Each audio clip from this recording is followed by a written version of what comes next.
Նարեկ Կիրակոսյան Factor TV, պարոն Կարապետյան, միջև հարց տալը մի բան հստակեցնեմ, Anitex ընկերությունը ձեզ է պատկանում։ Anitex ընկերությունը Նազարյան ընտանիքի Տաշիր ընկերությունների խմբի համատեղ ներդրման արդյունք է։ Պարզապես տեսեք, պետռեգիստրում Anitex-ը նշված է Natcom Limited ընկերությունում սեփականատեր որպես, որը օֆշորում է, գրանցված է Կիպրոսում եւ ռեգիստրում իրական շահառուներ ներկայացված են Վայե Հովակիմյանը 40% եւ ձեր նշած Նազարյան ընտանիքից 30% անձին, այս անձինք ինչ կապ ունեն Կարապետյանների հետ, եթե սա ձեր ընկերությունն է, ձեր ընկերությունների խումբը ունի անհատներ, ովքեր process-ի մեջ են, Նազարյան ընտանիքն էլ դուք ներկայացրեցի։ Ես հաստատում եմ Տաշիր ընկերությունների խմբի ակտիվներից։ Եվ ինչու է սա Կիպրոսի ռեզիդենտ, որ Հայաստանում քիչ հարկ վճարեք։ Հարկը, շահութահարկը Կիպրոսի ռեզիդենտի կամ ուրիշ ռեզիդենտի պարագայում չի նվազում, այդպիսի խնդիր չկա։ Նաև հիմնական հարցը միջազգային ներդրումների մեջ օտարերկրյա ընկերությունով ներդրում անելու, դա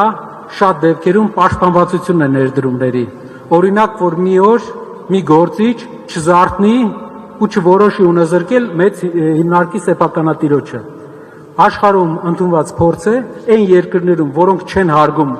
սեփականության իրավունքը, ներդրում է կատարվում միջազգային ընկերությունների կողմից,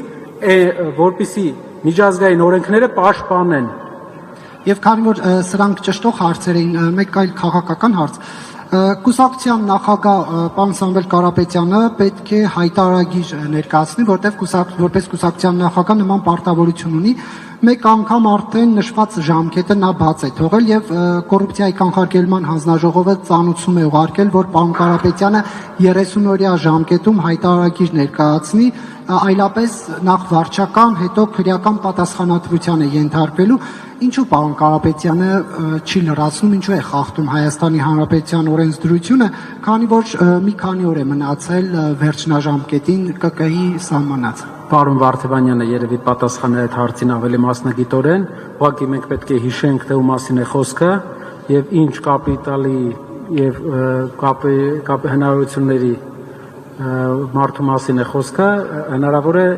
բարդությունները մի քիչ ավելի բարդ է հայտարարագիրը կազմելը, քան այլ դեպքերում պարոն Վարդևանյանը կպատասխանի ավելի շատ այդ հարցին։ Այսինքն շատ է չի հասցնում լրացնել, թե ավելի շատ երևի պարոն Վարդևանյանը պատասխանի, որպեսզի մակերեսային չլինի իմ պատասխանը։ Շնորհակալ եմ։ Շնորհակալություն։